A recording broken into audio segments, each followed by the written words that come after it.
Election అయిన 6 నెలల తర్వాత నేను ప్రెస్ మీట్ పెడతానని చెప్పేసి అప్పటివరకు ఏమి మాట్లాడను. ఎవరు ఎన్ని విమర్శలు చేసినా, ఎవరు ఎన్ని కామెంట్స్ చేసినా, ప్రభుత్వ పనితీరు ఎలాగున్నా కూడా 6 నెలల వరకు నేనేం మాట్లాడనని చెప్పడం జరిగింది. ఎందుకంటే ప్రజలు తీర్పిచ్చారు, మమ్మల్ని ఓడించారు. కాబట్టి మనం కూడా ఈ కొత్త ప్రభుత్వానికి కొన్ని రోజులు సమయం ఇవ్వాలి. కనుక ఒక 6 నెలల సమయం ఇచ్చిన తర్వాత ఏదన్నా లోటుపాట్లు ఉన్నా, ఏదన్నా ఇబ్బందులు ఉంటే 6 నెలల తర్వాత మాట్లాడాలని ఆ రోజు అనుకుని నేను చాలామంది నన్ను అడిగిన సందర్భంలో కూడా నేను చెప్పడం జరిగింది. 6 నెలల వరకు ఏ విధంగా నేను ప్రెస్ మీట్లు పెట్టనని చెప్పి చాలామంది నా ఇంటర్వ్యూ కూడా అడిగారు. ప్రతిప్పుడే నేనేమి ఇవ్వను, 6 నెలల వరకు ఏం మాట్లాడని చెప్పాను కాబట్టి మాట్లాడాను అన్నాను కాబట్టి మాట్లాడలేదు. ఈరోజు 6 నెలలు పూర్తయింది కాబట్టి ఈరోజు దాని సందర్భంగా నేను ఈ ప్రెస్ మీట్ పెట్టడం జరిగింది. ముఖ్యంగా కొన్ని పాయింట్లు చూసుకుంటే మన లోకల్ ఎమ్మెల్యే గారు నిన్న ప్రెస్ మీట్ పెట్టి నా మీద కొన్ని విమర్శలు చేయడం జరిగింది. ప్రస్తుతానికి ఆయనకి పార్టీలో కానీ ప్రభుత్వంలో కానీ మనుగడ లేదు. నేను ఆయన వంటకి ఆయనే స్వయంగానే ఒప్పుకున్నాడు. నా మాట ఆఫీసర్లు వింటలేదు, నాకు ఎవరు సహకరించట్లేదు, బీజేపీ జనసేన తెలుగుదేశం కలిపి గెలిచాం కాబట్టి నా దగ్గర పనులు అవ్వకపోతే జనసేన దగ్గరికి వెళ్తున్నారు, జనసేన దగ్గరికి అవ్వకపోతే బీజేపీ దగ్గరికి వెళ్తున్నాను, నా పరిస్థితి అసలు బాగోలేదని ఆయనంతటా ఆయనే ఒప్పుకోవడం కూడా జరిగింది. అంటే ఇంత అసమర్థ ఎమ్మెల్యేని మన 6 నెలల్లోనే మనం కొండబాబు అన్నవాడు అసమర్థుడు, ఏమీ చేయలేడని ఆయనంతటా ఆయన ఒప్పుకుంటూనే నిన్న ప్రెస్ మీట్లో చెప్పడం జరిగింది.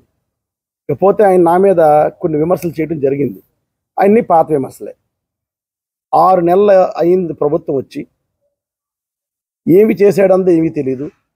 నా మీద గతంలో ఆరోపణలు నేను ఎమ్మెల్యేగా ఉన్నాడు ఏదైతే ఆరోపణలు చేశాడో మళ్ళీ అయ్యే ఆరోపణలు చేస్తున్నాడు. ఆరోపణలో ప్రధానమైంది బాండ్స్ గురించి ఆయన నన్ను ఆరోపణ చేశాడు. ప్రాబ్లం ఏంటంటే గతంలో కూడా చెప్పేవాడిని, తెలిసిన వాడితో అన్నా, పూర్తిగా తెలిసిన వాడితోన్నా మాట్లాడచ్చు, లేకపోతే ఏమి తెలియని వాడితోనన్నా మాట్లాడచ్చు. ఈ మధ్యస్థంగా ఉన్నవాడితో మాట్లాడటం చాలా కష్టం. అంటే ఒక పిచ్చోడితో మాట్లాడతారు లెక్క, మధ్యస్థంగా ఉన్నవాడితో మాట్లాడితే. బాండ్స్ గురించి పూర్తిగా తెలుసుకోడు. నేను గతంలో 2009, 2014 ఎమ్మెల్యేగా ఉన్నప్పుడు మెయిన్ రోడ్లో బాండ్స్ ఇప్పించి మెయిన్ రోడ్ వైండింగ్ చేయించి ఈరోజు మెయిన్ రోడ్ మీరు అందరూ చూసారు ఎలా ఉందో. మొన్న 2019, 2024 మధ్యలో ఎమ్మెల్యే అయినప్పుడు ఆనంద భారత్ నుంచి వైఎస్ఆర్ ఫ్లేవర్ వరకు బాండ్స్ ఇచ్చి ఆ రోడ్ వైండింగ్ చేసి ఊరు డెవలప్మెంట్ చేసే కార్యక్రమం చేయడం జరిగింది. అదేవిధంగా ట్రాన్స్కో వాళ్ళు నా దగ్గరకు వచ్చి, సార్ సబ్స్టేషన్లు కట్టాలండి, లో వోల్టేజ్ ప్రాబ్లం వస్తుంది అని నన్ను అడిగితే చాలా సందర్భాల్లో పోర్టుకి కూడా నేను లెటర్లు రాయటం, కలెక్టర్గా చెప్పడం, కమిషనర్ చెప్పడం, పోర్ట్ సీఈఓకి చెప్పడం కూడా జరిగింది. ఇది వాళ్ళ పోర్ట్ ఏరియాలో కావాలని అడిగారు.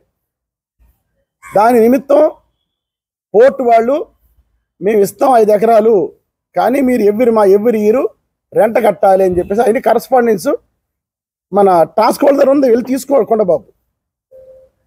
వాళ్ళందరూ ఆఖరికి పోర్టు వాళ్ళు మేము లీజ్కి అయితే ఇస్తాం తప్ప ఫ్రీగా ఇవ్వని చెప్పేసి వాళ్ళకి చాలా క్లియర్గా వాళ్ళందరూ కరస్పాండెన్స్ చేసిన తర్వాత ట్రాన్స్కో వాళ్ళు మేము ఎట్టి పరిస్థితుల్లోనూ కూడా లీజ్కి అయితే మాకు వద్దని చెప్తే సిదిరి అప్పలరాజు గారు, అప్పుడు మన ఇన్ఛార్జ్ మంత్రి గారి ఆధ్వర్యంలో జిల్లా పరిషత్ హాల్లో కాన్స్టిట్యుయెన్సీ డెవలప్మెంట్ కమిటీ అనే ఒక కమిటీ ఆయన అధ్యక్షతన కలెక్టర్ గారు, జాయింట్ కలెక్టర్ గారు, కమిషనర్ గారు, అప్పుడు మనకు కార్పొరేటర్ లేరు అయినా కూడా ఎక్స్ కార్పొరేటర్లని ప్రజాప్రతినిధులు అందరినీ పిలిచి అభిప్రాయ సేకరణ చేస్తే జగన్నాథపురంలో సబ్స్టేషన్ కట్టాలని, అలాగే పోర్ట్ ఏరియాలో కూడా ఒక ఇండస్ట్రియల్ కోసం ఒక సబ్స్టేషన్ కట్టాలని తీర్మానాలు చేస్తే తెప్పించుకో, అధికారులు ఉన్నావు కదా, మున్సిపాలిటీలు ఉన్నాయి, తీర్మానాలు తెప్పించుకో. ఆ తీర్మానాలు చేసిన ప్రక్రియలో పోర్ట్ ఏరియాలో ఒక సబ్స్టేషన్ కట్టాలని, సబ్స్టేషన్ అంటే ఇది 33 సబ్స్టేషన్ కాదు కొండబాబు, 1000 ఇళ్ళకో 2000 ఇళ్ళకో కట్టే సబ్స్టేషన్ కాదు ఇది. ఇది మనకు కట్టేది 132 kVA సబ్స్టేషన్లు, లేకపోతే 200 kVA సబ్స్టేషన్లు చాలా పెద్దవి. మన కాకినాడలో 2 ఉన్నాయి, అది కూడా తెలుసుకో. 132 kVA సబ్స్టేషన్లు 2 మాత్రం ఉన్నాయి. ఒకటి సిల్క్ షుగర్స్ పక్కన ఉంది, ఇంకోటి ప్రతాప్ నగర్ దగ్గర ఉంది. 220 kVA సబ్స్టేషన్ ఏపీఎస్పీ పక్కన ఉంది. అంటే కాకినాడకు సంబంధించి వచ్చే పవర్, అంటే కాకినాడ కాదు ఈ చుట్టుపక్కల ప్రాంతాలకు వచ్చే పవర్కి 3 132 kVA సబ్స్టేషన్లు ఉన్నాయి. మేము ఆ రోజు ప్రపోజల్ తీసుకొచ్చింది 33 kV సబ్స్టేషన్ కోసం కాదు. నేను అంటాను టిట్కోలో ఉంది, మన పోర్ట్ పోలీస్ స్టేషన్ పక్కన ఉంది, అక్కడ ఉంది, ఇక్కడ దానికి 5 ఎకరాలు అవసరం, 500 గజాలు కాలుతాయి. మేము ఆనంద భారత్లో 500 గజాలు ఇచ్చి సబ్సిడీ కట్టించాను. అలాగే 500 గజాలు ఇచ్చి సంత చెరువులో కట్టించాను. కనుక నాకు తెలిసి ఎన్ని గజాలు వస్తాయి, ఎన్ని సబ్స్టేషన్లు వస్తాయి అంది. 5 ఎకరాలు దానికి అవసరం. 5 ఎకరాలు దేనికోసం అంటే 132 kV సబ్స్టేషన్ కానీ 200 kV అంతకన్నా పై కట్టడానికి కోసం 5 ఎకరాలు తీసుకున్నాం. దీనికి నువ్వు ఏదో అయిపోయింది అంటున్నావు. ఇండస్ట్రీస్ రావద్దా? ఇప్పుడు ఇండస్ట్రీస్కి పవర్ లేకపోతే ఎక్కడి నుంచి తెచ్చిస్తారు? దీనికోసమని దృష్టిలో పెట్టుకుని కాకినాడ సప్లై మొత్తానికి 3 132 kV సబ్స్టేషన్లు ఉన్నాయని 4వ దానికోసం మేము ప్రపోజల్ పెడితే పోర్టు వాళ్ళు ఇవ్వమని చెప్పి రెంట్కైతే ఇస్తామని చెప్తే దానికి వాళ్ళు సమ్మతించకపోతే ట్రాన్స్కో వాళ్ళు బాండ్ల రూపంలో అంటాడు కాకినాడ పట్టణంలో పన్నులు కట్టిన డబ్బుతో ఇలా మళ్ళీ పన్నులు కట్టిన డబ్బుతో ప్రజల డబ్బు వృధా చేశాడు చంద్రశేఖర్ అన్నాడు. ఇందులో నీకు కానీ నాకు కానీ కాకినాడ ప్రజలకు కానీ ఒక్క రూపాయి నష్టం లేదు. ఎలాగైతే మెయిన్ రోడ్డుకి బాండ్లు ఇచ్చి మెయిన్ రోడ్ డెవలప్ చేశానో, ఎలాగైతే ఆనంద భారత్ నుంచి వైఎస్ఆర్ ఫ్లేవర్ బాండ్లు ఇచ్చి ఆ రోడ్డుని డెవలప్ చేశానో, అలాగే బాండ్లు ఇచ్చి ఈ 5 ఎకరాలు పక్కన 5 ఎకరాలు మున్సిపాలిటీకి తీసుకోవడం జరిగింది. ఒకసారి అడుగు మీ అధికారుల్ని. ఇప్పుడు అక్కడ మున్సిపల్ కార్పొరేషన్ తరఫున మనం సిఎన్జి బయోగ్యాస్ ప్లాంట్ పెట్టడానికి మనం శంకుస్థాపన చేశారు. ఇవన్నీ పెడితే ఫండ్స్ వస్తాయి, మనకి సెంట్రల్ గవర్నమెంట్ ఫండ్స్ వస్తాయి. ఎక్కడన్నా ల్యాండ్ తీసుకుంటే కోర్టుకి వెళ్ళిపోతున్నారు. ఇది దూరంగా ఉంది ఊరికి, ఇక్కడ తీసుకుంటే కోర్టు సమస్యలు ఉండవని బాండ్లు తీసుకోవడంలో కాకినాడ ప్రజలకు ఏ విధమైన నష్టం లేదు. నువ్వు పన్నుల రూపంలో చెమట పొడిచిన ఏదో చాలా యాక్షన్ కూడా చూపించేస్తున్నావు. కానీ ఇందులో నువ్వేం బాధపడే సందర్భం లేదు. ఈ సబ్జెక్ట్ తీసుకుని మాట్లాడితే చాలా బాగుంటుంది. ఈ బాండ్లు కూడా గతంలో బాండ్లు ఇవ్వాలంటే మున్సిపల్ కమిషనర్ పరిధిలో అయిపోయింది. ఈరోజు బాండ్లు ఇవ్వాలంటే అంత సులువైన పని కాదు. దానికోసం గవర్నమెంట్ ఒక మెమో ఇచ్చింది. ఇందులో సభ్యులు ఎవరెవరో తెలుసా? కొండబాబు, ఇందులో municipal commissioner, RD officer, DTP వస్తాడు, లోకల్ ఎంఆర్ఓ ఉంటాడు, అడిషనల్ కమిషనర్ రెవెన్యూ సైడ్ ఉంటాడు, మున్సిపాలిటీ లోకల్ సబ్ రిజిస్ట్రార్ ఉంటాడు, అలాగే యూడిఏ టౌన్ ప్లానింగ్ హెడ్ ఉంటాడు. అలాగే ఈ కమిటీ అంతా అయిన తర్వాత కమిటీ అప్రూవ్ చేయాలి. సబ్ రిజిస్ట్రార్ వచ్చి అక్కడ రిజిస్ట్రేషన్ వాల్యూ ఇంత ఉందని చెప్పాలి. ఎంఆర్ఓ వచ్చి ఇక్కడ ప్రభుత్వ స్థలం లేదు కాబట్టి ఇది తీసుకోవచ్చు, నా లిటిగేషన్ లేవని ఎంఆర్ఓ చెప్పాలా. ఇవన్నీ అయిన తర్వాత పబ్లిక్లోంచి ఏమన్నా సమస్య అబ్జెక్షన్స్ ఉంటాయేమో అని పేపర్ నోటిఫికేషన్ ఇవ్వాలి 15 రోజులు. ఇవన్నీ అయిన తర్వాత ownership of land, extent of land effects ఇవన్నీ చూసిన తర్వాత దీన్ని 15 రోజులు ఈ కాగితం కొండబాబు పంపిస్తాను నేను. అలాంటి అతను కావాలంటే తీసుకోవచ్చు, గవర్నమెంటే కాబట్టి. అయినా నేను మా మిత్రుల ద్వారా కొండబాబుకి ఒక కాపీ పంపిస్తానులే. దీన్ని పేపర్లో నోటిఫై చేస్తా, పేపర్లో పబ్లికేషన్ చేస్తారు. సో అండ్ సో ప్రాపర్టీ మేము పలానా నిమిత్తం తీసుకుంటున్నాం, దీని నిమిత్తం మేము బాండ్లు ఇస్తున్నాం, అబ్జెక్షన్స్ ఉంటే చెప్పండి అని పేపర్లో పడుతుంది. నువ్వేం చేసావు? ఆ రోజు ఎమ్మెల్యే చేసావు కదా, ఆ మాత్రం కనిపెట్టలేవా? ఆ మాత్రం తెలుసుకోలేవా? పేపర్లో వేసి 15 రోజుల తర్వాత అబ్జెక్షన్ ఏమి లేకపోతే అప్పుడు గవర్నమెంట్కి వెళ్తుంది ఫైలు. గవర్నమెంట్ అప్రూవ్ చేసి కిందకు వస్తే అప్పుడు బాండ్స్ ఇచ్చారు.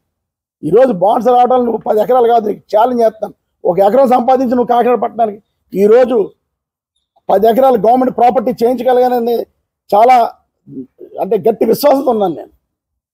ఎక్కడైనా ఎక్విషన్ చేయాలంటే డబ్బు లేదు. ఈరోజు మీ ప్రభుత్వంతో డబ్బు లేదు, ఆ రోజు మా ప్రభుత్వంతో డబ్బు లేదు. ఎక్విషన్ చేద్దామంటే బాండ్స్ రూపాయలు ఇచ్చావు. బాండ్స్ రూపంలో కాకినాడ ప్రజలకు ఏ విధంగా నష్టమో లేదు. నువ్వేమో కాకినాడ ప్రజల్ని ఆ తప్పుదారి పట్టించడం కోసం 500 కోట్ల రూపాయలు చెమట వచ్చి కట్టిన పన్నుల రూపంలో పోయింది అంటున్నావు. ఏం పోయింది? ఎలా పోయింది? కనుక తెలుసుకో. ఏ విధంగా మెయిన్ రోడ్ వైడనింగ్ బాండ్ ఇచ్చేసానో అలాగే ఇక్కడ కూడా బాండ్ ఇచ్చి ఈరోజు ఆ స్థల సేకరణ చేసి 133 కాదు, అక్కడ 200 kV సబ్స్టేషన్ కడితే ఇంకొక 10-15 సంవత్సరాలకు ఎన్ని పెద్ద ఇండస్ట్రీ వచ్చినా కాకినాడకి డోకా లేదు. ఆ ఉద్దేశం మీద ల్యాండ్ తీసుకున్నాం. అలాగే పక్కన 5 ఎకరాల్లోనూ బయోగ్యాస్ ప్లాంట్ పెట్టి, అంటే ఏదైతే వేస్ట్ వస్తుందో ఆ వేస్ట్ అంతా డైరెక్ట్గా తీసుకెళ్ళి అక్కడ పెడితే ఈరోజు అన్ని సక్సెస్ అయినాయి. హైదరాబాద్లోను, కరీంనగర్లోను వరంగల్లో అన్ని ప్రాంతాల్లో పెట్టారు, చాలా బాగా సక్సెస్ అయింది. దానివల్ల ఆ ప్లాంట్ కట్టాము మేము చెబితే మనకి సెంట్రల్ గవర్నమెంట్ ఫండ్స్ వస్తాయి, పొల్యూషన్ కంట్రోల్ బోర్డు నుంచి ఫండ్స్ వస్తాయి, ఎన్విరాన్మెంట్ నుంచి ఫండ్స్ వస్తాయి. దానికోసం ఏంటంటే ఐఏఎస్ ఆఫీసర్ వాళ్ళు తెలుస్తుంది ఫండ్స్ ఎలా వస్తాయి. ఒకసారి నువ్వు కమిషనర్ గారి దగ్గర కూర్చుంటే, అమ్మా ఇది కట్టడం వల్ల మాకు ఏ బెనిఫిట్లో నేను అడిగితే, నీకు ఇంట్రెస్ట్ ఉంటే అడిగితే అప్పుడు చెప్తారు వాళ్ళు. కనుక ఏదో బాండ్స్ ఇప్పించేయడం మీరేం బాధపడి దీని మీద విజిలెన్స్ చేశాను అంటున్నాడు. నువ్వు విజిలెన్స్ కాదు కదా, సిబిఐ వేసుకో. అంత పక్కాగా జెన్యూన్గా చేసాం, దీని మీద రూపాయి ఆశించకుండా పనిచేసాం. కాకినాడ పట్టణ ప్రజలు బాగుండాలని చేసాం. దీని మీద నువ్వు ఆరోపణలు చేస్తే మేము పడ్డాన్ని అడిగలేము. నువ్వు ఏ ఎంక్వైరీ చేసుకోమని చెప్తున్నాను ఈ విషయంలో. విజిలెన్స్ ఎంక్వైరీలు అవుతున్నాయి, గత 20 రోజులు ఇక్కడ ఉన్నాయి. ఉంటే ఏం చేస్తారో చూసుకో. ధైర్యంగా ఉన్నారు కాబట్టి ఈరోజు ఎక్కచ్చిగా పనిచేయాలి కాబట్టి ధైర్యంగా ఈరోజు సమాధానం చెప్పగలుగుతున్నాం. కానీ బాండ్స్ సంబంధించి కొండబాబుకి ఈ విధంగా సమాచారం ఇస్తున్నాను. ఇంకేమైనా కావాలంటే ఆఫీసర్లు అడిగితే ఫస్ట్ ఆఫీసర్తో మాట్లాడుకో. దీంట్లో ఇప్పుడు అంతా నీ ఆఫీసర్లే కదా, నేను ఎమ్మెల్యేగా ఉన్నప్పుడు పనిచేసిన ఏ ఆఫీసర్ ఇప్పుడు లేరు కదా. ఇప్పుడున్న ఆఫీసర్ నీ దగ్గర ఉన్న ఇప్పుడు నీ హయాంలో నీ ప్రభుత్వంలో ఆఫీసర్లని అడుగు. ఇందులో లోటుపడినప్పుడు చెప్పండి రా బాబు, నాడు ఎవరో చెప్తా అది బాగు ప్రెస్ ముందుకు వచ్చి. అంతే తప్పితే ఏదో నోరు ఉంది కదా అని ఇష్టం వచ్చినట్టు మాట్లాడిద్దని ఈ సందర్భంగా కొండబాబు తెలియజేసుకుంటున్నాను. ఇది కొండబాబు ఎవరైనా పంపిందామని. అదేవిధంగా ఇది కట్టడం వల్ల ఇక్కడ 133 kVA సబ్స్టేషన్ రావడం వల్ల ఎంత అడ్వాంటేజ్ అంటే, సుమారు ఇది 5 కోట్లు, మామూలుగా 33 kVA సబ్స్టేషన్ 5 కోట్లకి అయిపోతుందండి. ఈ 133 kVA సబ్స్టేషన్ కట్టాలి అంటే దగ్గర 100 కోట్లు అవుతుంది. ఆ 5 ఎకరాల్లో 100 కోట్ల రూపాయలతో సబ్స్టేషన్ కడుతున్నారు వాళ్ళు. పోర్ట్ ఏరియాలో సెలెక్ట్ చేయడానికి కారణం ఏంటంటే, ఆల్రెడీ హై రైజ్ టవర్స్ అన్నీ కూడా జిఎంఆర్ ఫ్లోటింగ్ బాధ్య ఉంది. జిఎంఆర్ ఫ్లోటింగ్ పవర్ బాధ్య ఉండేది, అది తీసేశారు. అక్కడ వరకు హై టెన్షన్ వైర్ వేయడానికి అక్కడ వరకు లైన్ ఉంది. అక్కడి నుంచి మహా అయితే ఈ సైడ్ 3 కిలోమీటర్లే. చాలా తక్కువ ఖర్చుతో, అంటే ఆల్మోస్ట్ ఒక 12-13 కోట్ల రూపాయలు మనం సేవ్ చేసిన వాళ్ళు అయ్యాం. అదే పోర్ట్ ఏరియాలో ఎక్కడన్నా ల్యాండ్ దొరికితే బాగుంటుందని ఆలోచించి ఇక్కడ సెలెక్ట్ చేసుకోవడం జరిగింది. అక్కడ గవర్నమెంట్ ల్యాండ్ చాలా ఉంది కదా అంటున్నాడు. ఎంఆర్ఓ లెటర్లు ఇచ్చారయ్యా బాబు. కలెక్టర్ గారు ఎంఆర్ఓ గారు ఫైల్ అంతా తెప్పించుకో. కలెక్టర్ గారు ఎంఆర్ఓకి లెటర్ రాశారు, కమిషనరు కలెక్టర్ గారు రాస్తే కలెక్టర్ గారు ఎంఆర్ఓ ఆర్డీఓ రాశారు. ఆ చుట్టుపక్కల ప్రాంతాల్లో ప్రభుత్వ భూమిని ఏమైనా ఉందా అని. ఎంఆర్ఓ ఆర్డీఓ అక్కడ ఏమి లేదని ఇచ్చారు. లేదని ఇచ్చిన తర్వాత ప్రైవేట్ వాళ్ళు ఎవరిని ఇస్తారంటే మేము తీసుకోవడం రెడీగా ఉన్నాం, బాండ్ల రూపంలో, కొనడానికి కాదు, బాండ్ల రూపం అనేది తీసుకోవడం రెడీగా ఉన్నామని నోటిఫికేషన్ ఇచ్చారు, పబ్లికేషన్ చేశారు. చేస్తే అప్పుడు ఒకరిద్దరు పార్టీలు వస్తే తీసుకోవడం జరిగింది. అంత ప్రొసీజర్ ప్రకారం చేశారు. నీలాగా దోపిడీ బ్యాచ్ కింద ఎవరు చేయలేదు. గతంలో నువ్వు చేసావు. సిఏ క్రెడిట్ ల్యాండ్ సముద్రం వేసిన దానికి నువ్వు ఒక సర్వే నెంబర్ 230/11 సర్వే నెంబర్ సృష్టి చేసుకుని 45 ఎకరాలు నీ కుటుంబీకుల పేరు రాయించుకున్నావు. నేను గతంలో చెప్పాను, ఇప్పుడు కూడా చెప్తున్నాను. సుమారు దగ్గరగా 47 ఎకరాలు నీ కుటుంబ సభ్యులు 11 అందరం వనమాడి వాళ్ళే. మరి ఇప్పుడు ఏమవుతుందో చూడాలి. వాళ్ళ గొడవలు జరుగుతున్నాయి. ఈ ప్రాపర్టీ అంతా ఒకరి చేతిలో ఉంటుందా, లేకపోతే నా పేరు ఉంది కదా నేను ఎవరు అంటాడు. అలాంటి కొండబాబు అన్యాయం జరిగినట్టే. మీరు కొండబాబు భార్య 2 పిల్లలు అంతే. మరి సత్యనారాయణ గారు పెద్ద సంతానం కదా, ఎక్కువ యాక్షన్ ఆయనకు వస్తుంది. ఇందులో కొండబాబు పిల్లలు ఎంతమంది చూద్దాం, లెక్క ఇది. ఎందుకంటే మనకు వనమాడి ఫ్యామిలీ ఉమ్మడి ఫ్యామిలీ కింద నేను లెక్కేసుకోండి 47 ఎకరాలు. ఇప్పుడు కొండబాబుకి ఎంత అవుతుందో కూడా లెక్కేసి చెప్తాను. తర్వాత చేయలేదు. కొండబాబు పేరు ఎంత ఉంది, వాళ్ళ భార్య గారి పేరు ఎంత ఉంది, కొడుకు ఇద్దరు పేరు ఎంత ఉంది చూసి చెప్తాను. మిగతా అంతా కూడా సత్యనారాయణ గారి కుటుంబం అంతే, కనుక తగ్గింది. సో 47 ఎకరాలు అతను సిఏ క్రెడిట్ ల్యాండ్ని ప్రభుత్వాన్ని వినియోగించుకుని పాస్బుక్ సృష్టించుకుంటే దీని మీద ప్రభుత్వం క్యాన్సిల్ చేస్తే కోర్టుకి వెళ్ళాడు మళ్ళీ మనోడు. నువ్వు ప్రభుత్వాన్ని అడ్డబెట్టుకుని చేసింది.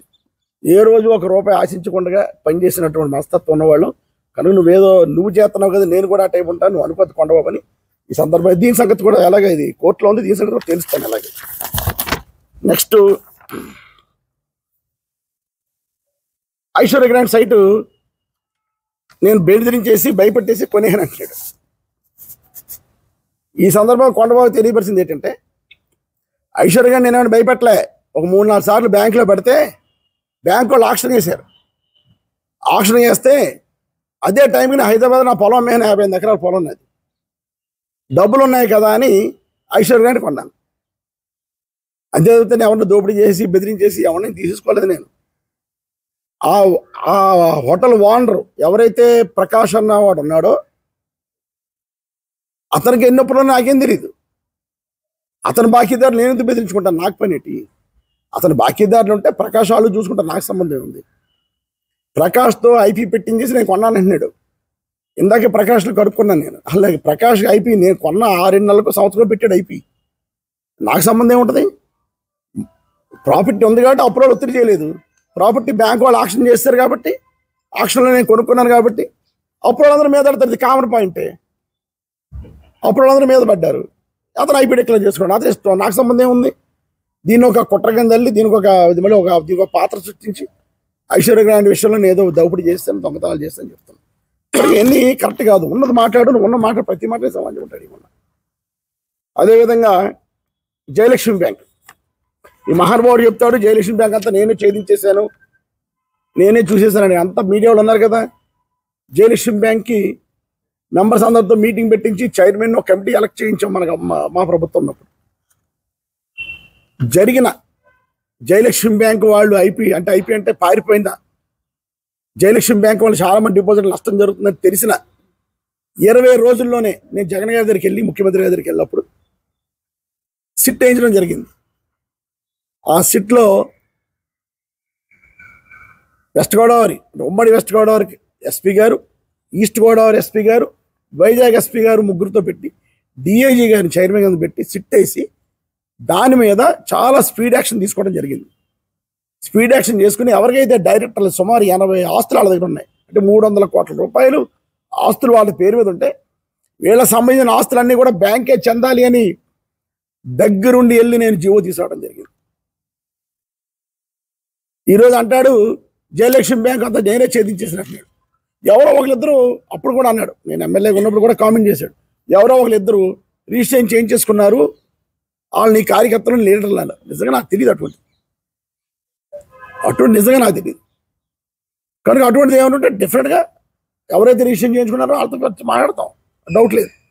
అని చెప్తే బ్యాంక్ అంతా మోసం చేస్తాడన్న బ్యాంక్ ఈ రోజుకి చిత్తశుద్ధితో దగ్గరుండి పనిచేసి నిజంగా వైఎస్ఆర్ పార్టీ ప్రభుత్వం వచ్చింది. ఈ పాటికి 6 నెలలు అయింది. ఈ పాటికి బ్యాంక్ సమస్య క్లియర్ అయిపోదును.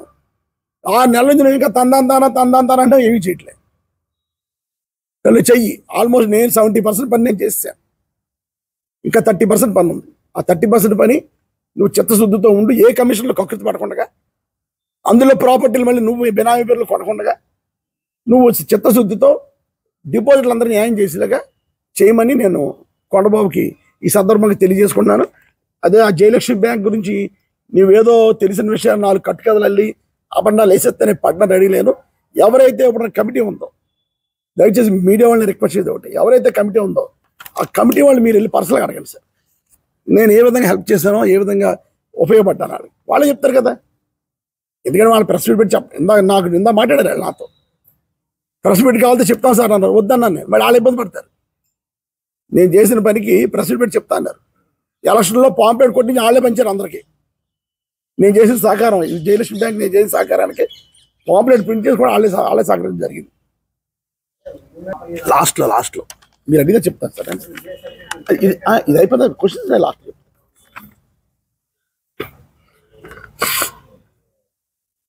నెక్స్ట్ హౌసింగ్ 30,000 ఇల్లు శంకుస్థాపన చేశాడు కాకినాడలో. ముఖ్యమంత్రి గారిని తీసుకొని శంకుస్థాపన చేయించాడు, 300 ఇల్లు కట్టలేదు అంటున్నాడు. 2 సంవత్సరాలు కరోనాలో ఉన్నాం బాబు.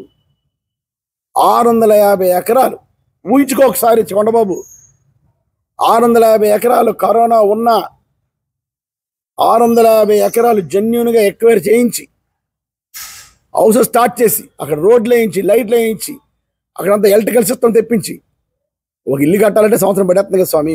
నీ ఇల్లు కట్టావు 5 అంతస్తుల మాట 2 సంవత్సరాలు కట్టావు నువ్వు. అటువంటి దీన్ని ఇల్లు 30 ఇల్లు కట్టాలంటే చిన్న విషయం, బోల్డ్ పేపర్ కూడా నీకు తెలియదు కాదు. ఓకే 650 ఎకరాలు మేము ఎక్వైర్ చేసాం, బెనిఫిషియర్ని ఐడెంటిఫై చేసాం, ఇచ్చాం, నువ్వు కట్టు, నీకు 5 సంవత్సరాలు టైం ఇచ్చాం కదా, నువ్వు కట్టు, ఎన్ని కడతావు నేను చూస్తాను. 29,000 దగ్గర 30,000 మంది బెనిఫిషియర్ని ఐడెంటిఫై చేసి ప్రాబ్లం లేదు. ఈరోజు పెద్ద ప్రాబ్లం ల్యాండ్ సమస్య. దేవుడి దయ వల్ల ప్రజలు అదృష్టవంతులు కాబట్టి ల్యాండ్ కొనగలిగావు. నువ్వు కోట్లకి వెళ్ళినా కూడా, నువ్వు కోట్లకి వెళ్ళి పోర్ట్ ల్యాండ్ ఆపిన ఎన్ని కుట్రలు చేసినా దేవుడి దయ వల్ల ప్రజలందరూ కూడా అదృష్టవంతులు కాబట్టి ఈరోజు 650 ఎకరాలు నేను కొనగలిగాను. మేమందరం కూడా 650 ఎకరాలు మేము పట్టాలు ఇచ్చేసాం. మీరు దయచేసి మీరు ఏం చేస్తారంటే ఈ 30,000 మీరు కట్టండి, చిత్తశుద్ధితో కట్టించు. కమిషన్లు అడక్కు. నువ్వు 15,000 రూపాయలు అడుగుతున్నావు ఒక ఇంటికి. అక్కడ చెప్పింది నా కాంట్రాక్టర్లతో 15,000 అడుగుతుంటే కాదు బాబు అని గోల్ పెడితే కనీసం 5,000 అని ఇమ్మంటున్నావు. ఇంతకీ ఇది ఒక పేదోడి ఇంటికి 5,000 నువ్వు తీసుకుంటే ఏమొచ్చేద్ది? ఎందుకంత చీప్ రాజకీయాలు చేయటం? తగ్గు, చిత్తశుద్ధితో కట్టిన ప్రయత్నం చేయి. కనుక నీకు 5 సంవత్సరాల్లో అప్పుడు 6 నెలలు అయిపోయింది. ఇంకా 4.5 సంవత్సరాలు ఉంది. ఈ 4.5 సంవత్సరాలు 30,000 కట్టించాలు. నా పాత్ర నేను చేసాం, ఓడిపోయాం, నువ్వు చెయ్యి. కనుక నేను చాలా గర్వంగా చెప్పగలను, 650 ఎకరాలు ఎక్విషన్ చేసినట్టు చిన్న విషయం కాదు. స్టేట్లోనే టాప్ 3లో ఉన్నాను నేను ఎక్విషన్లో. ప్రకాశం జిల్లాలో ఒంగోలు తర్వాత కాకినాడ హైయెస్ట్, వైజాగ్ తర్వాత ప్రకాశం, వైజాగ్ కాకినాడ 650 ఎకరాలు కొన్నాం. మన కాన్స్టిట్యున్సీకే, రూరల్ కాదు, మళ్ళీ మన కాన్స్టిట్యున్సీకే 650 ఎకరాలు కొనగలని చిన్న విషయం కాదు. కొనవాలి.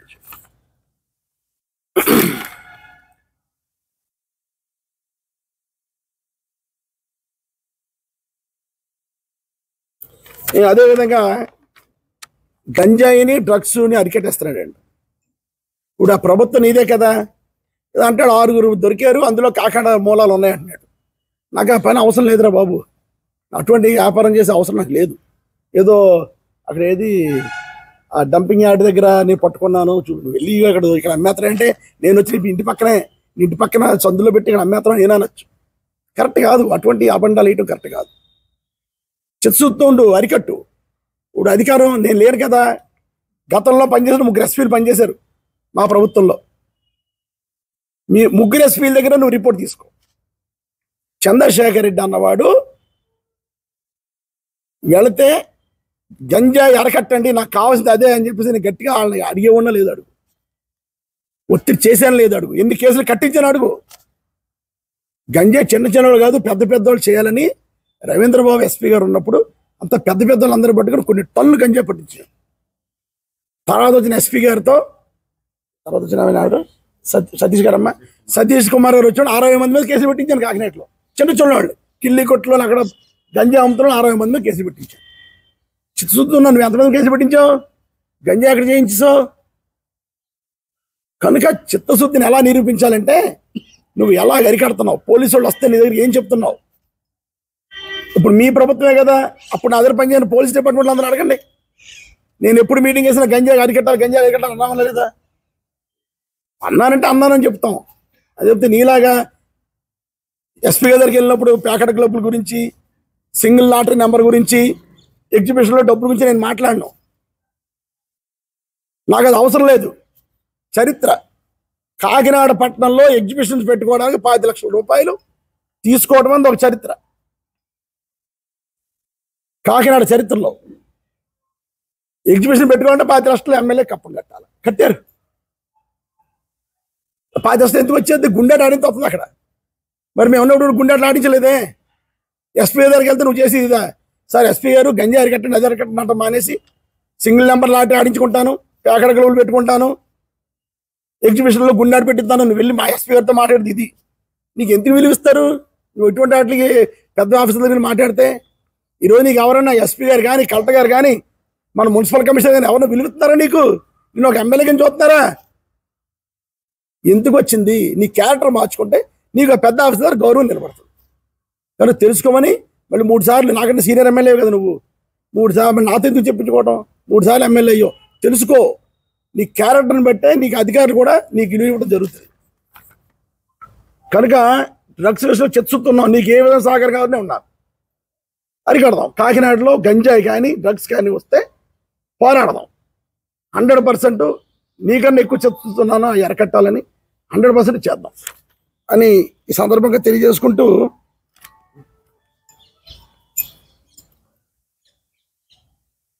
ఫైనల్గా ఈ రైస్ సంబంధించి 6 నెలల నుంచి కాకినాడలో ఏదో రైస్ వెళ్ళిపోతుందని చాలా పెద్ద స్టోరీలు వెళ్ళేసి, చాలా పెద్ద ఎత్తున ప్రచారాలు చేసేసి, దాని వెనకాల ద్వారంపూడి కుటుంబం ఉందని అనేసి చాలా రకాలుగా మనం పబ్లిసిటీ చూస్తున్నాం. నేను ఎమ్మెల్యే అయ్యే టైంకి, 2019 ఎమ్మెల్యే అయ్యే టైంకి రైసు గోపాలపురం అంటే ఒరిస్సా, పారాదీప్, వైజాగ్, కాకినాడ, కృష్ణపట్నం, చెన్నై, కాండ్ల, మధ్యలో కొంచెం టుట్టికోరింగ్. అందరు ఎక్స్పోర్టర్లు అక్కడి నుంచి చేసుకునేవారు. నేను వచ్చిన తర్వాత రైస్ని అంటే ఆల్మోస్ట్ ఆల్ 98% ఇండియాలో ప్రొడ్యూస్ అయ్యే రైస్లో 98% రైస్ కాకినాడ ఎక్స్పోర్ట్ అయ్యేలా చేశాను. గర్వంగా చెప్తున్నాను, కాకినాడ ఎక్స్పోర్ట్ అయ్యేలా చేశాను. దీనివల్ల కాకినాడలో లారీ వాళ్ళందరూ బాగుపడ్డారు, దీనివల్ల బోట్లో ఉన్న వాళ్ళందరూ బాగుపడ్డారు, బాధ్యుల వాళ్ళందరూ బాగుపడ్డారు. అందులో పనిచేసే సుమారు 10,000 మంది కార్మికులు బాగుపడ్డారు. ప్రతి వాళ్ళు 4-5 ఏళ్లతో భోజనం చేశారు, చాలా హ్యాపీగా ఉన్నారు అందరూ. ఒక్క ఉదాహరణ చెప్తాను. జస్ట్ లాస్ట్ ఇయర్ ఈ జనవరిలో హెచ్ఎంఎస్ అనే సంస్థ, ఆ సంస్థలో ఎక్కువ అందరూ కూడా మీ కమిటీ వాళ్ళు అంటే మత్స్యకార కమిటీ వాళ్ళే ఎక్కువ మంది అందులో సభ్యులు.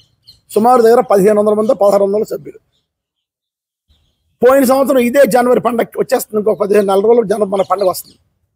ఇదే పండగకి పోయిన సంవత్సరం సుమారు 4 కోట్ల రూపాయలు బోనస్ పంచుకున్నారండి. చరిత్ర అంటే వాళ్ళకి అంత పని దొరికింది, అంత వర్క్ వచ్చింది, అంత డబ్బు వచ్చింది వాళ్ళకి. పండక్కి 4 కోట్ల రూపాయలు పంచి వాళ్ళు 5 లక్షలు 30 లక్షలు పంచుకుంటారు. అటువంటిది 4 కోట్ల రూపాయలు బోనస్గా పంచుకున్నారు పోయిన సంవత్సరం, పోయిన పండక్కి వాళ్ళు. అంత బాగా ఎక్కడ ఎవరు బయట ఎక్స్పోర్ట్ చేయకుండా కాకినాడ నుంచి అందరూ ఎక్స్పోర్ట్ చేసుకునేలాగా అందరితో మాట్లాడి ఇక్కడ ఫెసిలిటీస్ కల్పించాం. అంతకుముందు నైట్ లోడింగ్ ఉండేది కాదు కాకినాడలో. నైట్ లోడింగ్ కూడా ప్రొవైడ్ చేసి పోర్ట్ ఆఫీస్తో మాట్లాడి లైట్లు వేయించి మన కాకినాడ ఉండే లేబర్ మేము నైట్ అయితే పని చేయమంటే యూనియన్ సభ్యులు, యూనియన్ ప్రెసిడెంట్ సెక్రటరీతో మాట్లాడి బీహార్ నుంచి వర్కర్లు తెప్పించి పగలు మన కాకినాడ వర్కర్లు చేసుకుంటారు, నైట్ బీహార్ వర్కర్లు చేస్తారని చెప్పి పోర్టుని అంత బాగా అభివృద్ధి చేసి 98% ఇండియాలో ప్రొడ్యూస్ అయ్యే రైస్లో 98% కాకినాడ ఎక్స్పోర్ట్ చేసాం. ఎస్, గర్వంగా చెప్తున్నాను నేను ఈరోజు.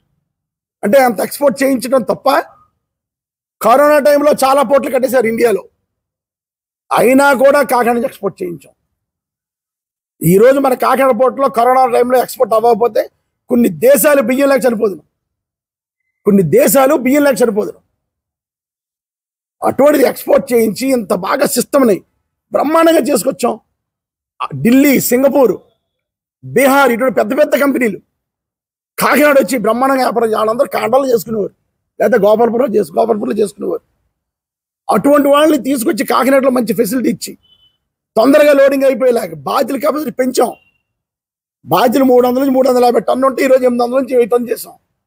బాధ్యుల కెపాసిటీలు పెంచి 11 షిప్పుల తర్వాత ఎక్కువ షిప్పులు డీపోర్ట్ పోర్ట్ రావాలని పెట్టి ఏదో రకంగా కాకినాడ షిప్ వస్తుంటే వెళ్ళిపోవాలి, కాకినాడలో ఎక్కువ లోడ్ ఉంటుందని వైజాగ్ వెళ్ళిపోయారు చాలామంది.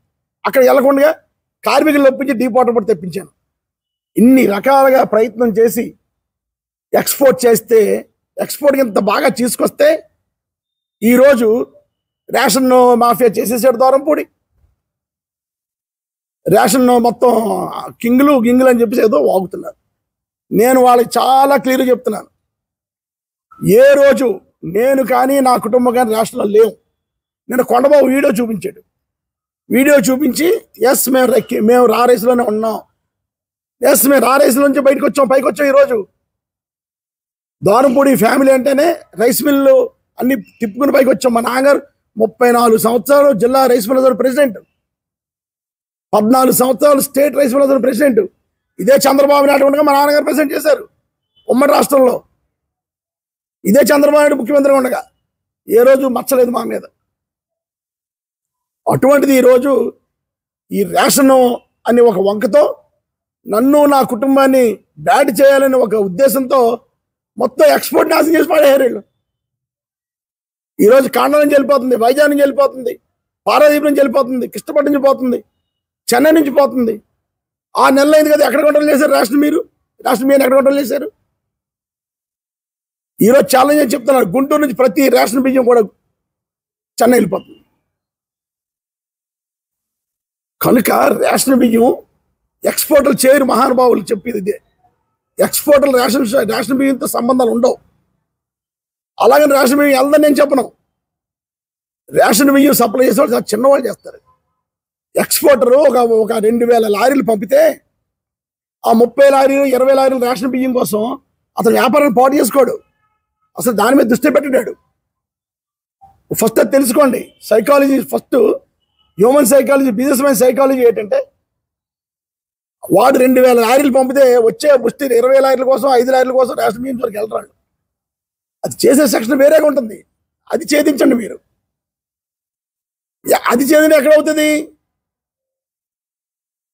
100% కాకినాడ ఎమ్మెల్యే కొండబాబు గారు రేషన్ షాపుల దగ్గర బియ్యం కొనేవాళ్ళ దగ్గర 5 లక్షల రూపాయలు తీసుకుంటున్నాడు. 100% ఇది పవన్ కళ్యాణ్ తెలిసింది కాబట్టి మనం మాట్లాడాడు. ఆయన 100% ఈరోజు నువ్వు ఎమ్మెల్యే అయ్యావు, ఏం చేసావు? పోటీ మీద ఆధారపడి వాళ్ళందరూ కూడా అంటే మీకు ఏదో రకంగా బంధువులు అవుతారు కదా వాళ్ళందరూ. ఏం చేసావు ఈరోజు? మళ్ళీ ఎంత కష్టపడాలి మనందరం? ఇక్కడ నుంచి వెళ్ళిపోయిన రైస్ని మళ్ళీ వెనక్కి తీసుకుంటే మాటల ఎక్స్పోర్టర్ ధైర్యం చెప్పగలమా మనం? ఈరోజు CNF మీద కేసులు పెట్టి, ఎక్స్పోర్టర్ మీద కేసులు పెట్టి సిట్ అనేసి వేయండి.